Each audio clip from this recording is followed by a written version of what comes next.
American interference in Middle East repeatedly to change regimes. They have changed the rules of the game. And in 1950-53 Korean War, which I wrote a book on that.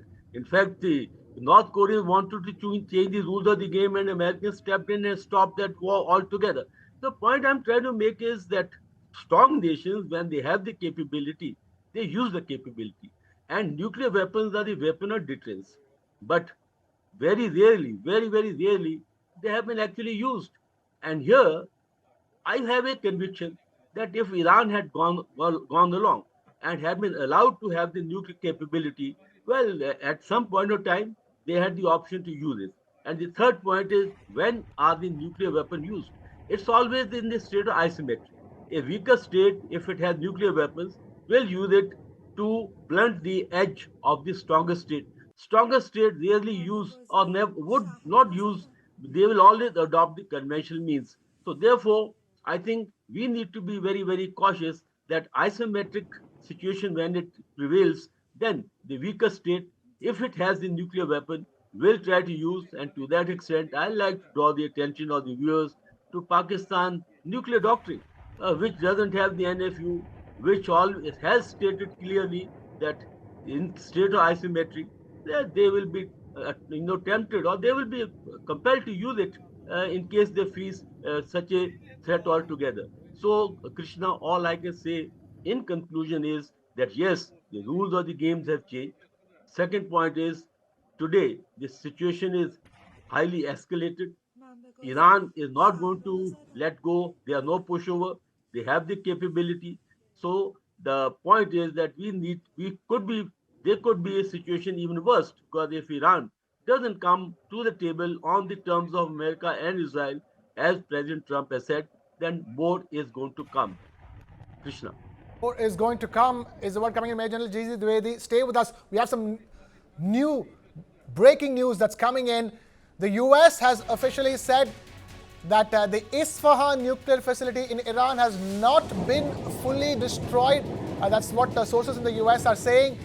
They say that the complex in Isfahan was much deeper and stronger than what was expected, and that those tomahawks may not have destroyed the Isfahan nuclear facility in Iran fully. That's the latest news that's breaking over here. The US sources claiming that the complex in Isfahan was much deeper and much stronger than what was expected. Kartikeya Sharma it continues to be the Deputy Managing Editor. Kartikeya, that's an important statement coming in from the US, isn't it?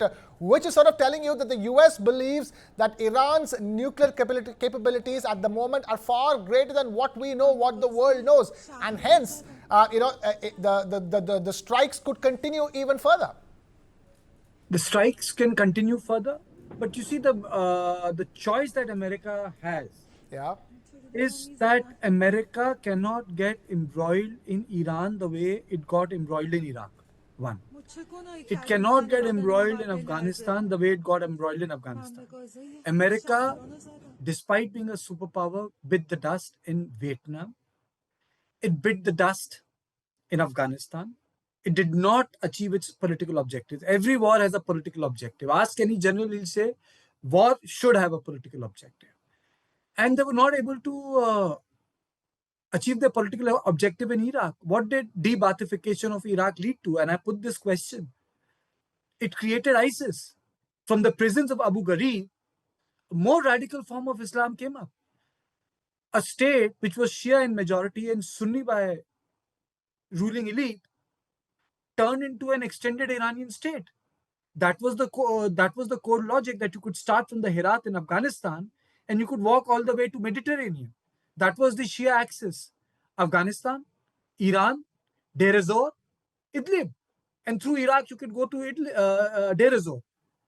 So I had the opportunity to cover the fag under the Syrian wall, and I saw the Chechen fighters in Deir ez-Zor. I have seen Chechen fighters in Homs. And I saw Russians also in Aleppo. So, it was the world's battle. It's just that the world didn't report, and you had Americans there. And you had Americans also there protecting an oil facility which was of their interest at the mouth of the river there. So the bigger issue here is that it is a global war.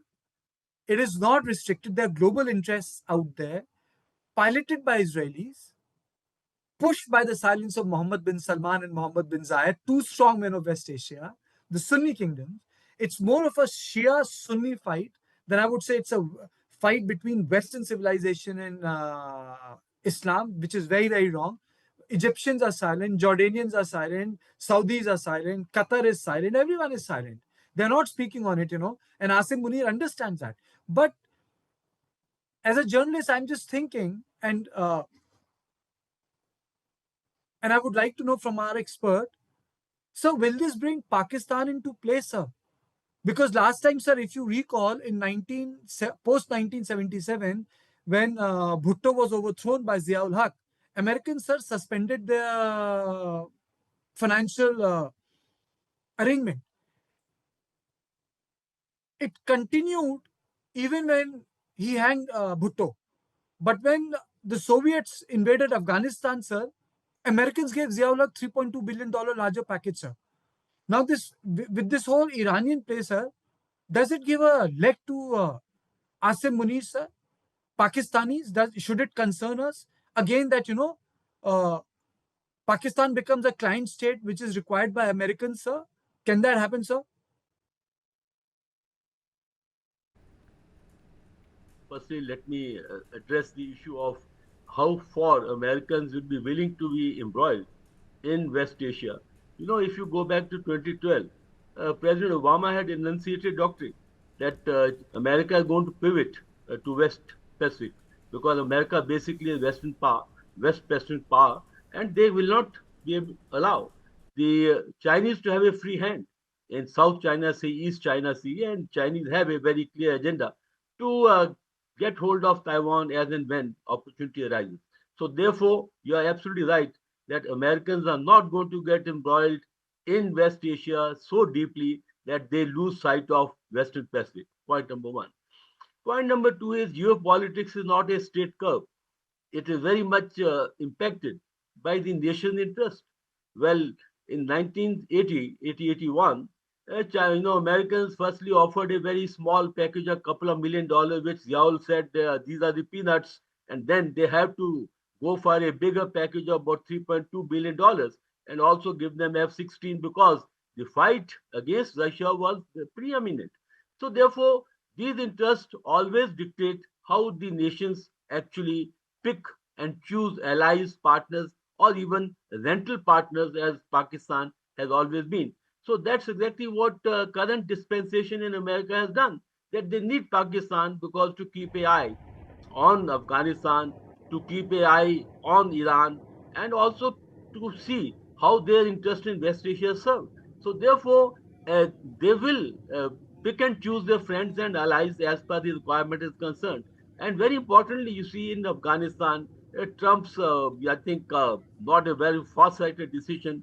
He chose to, sign the agreement with Taliban, and on 15th August, how the American General Chris had to actually literally get out of Kabul, and that those are the scenes which, when you pay a price for a decision which are not far-sighted. And when the last point is, at present, Pakistan has a lot of utility. Stakes are very high, and when he had the lunch with President Trump, on the front side the menu was actually what was served on the table, but there was the reverse side of the menu as well, which definitely sought Pakistan's support in what a means to handle situation in Iran, West Asia,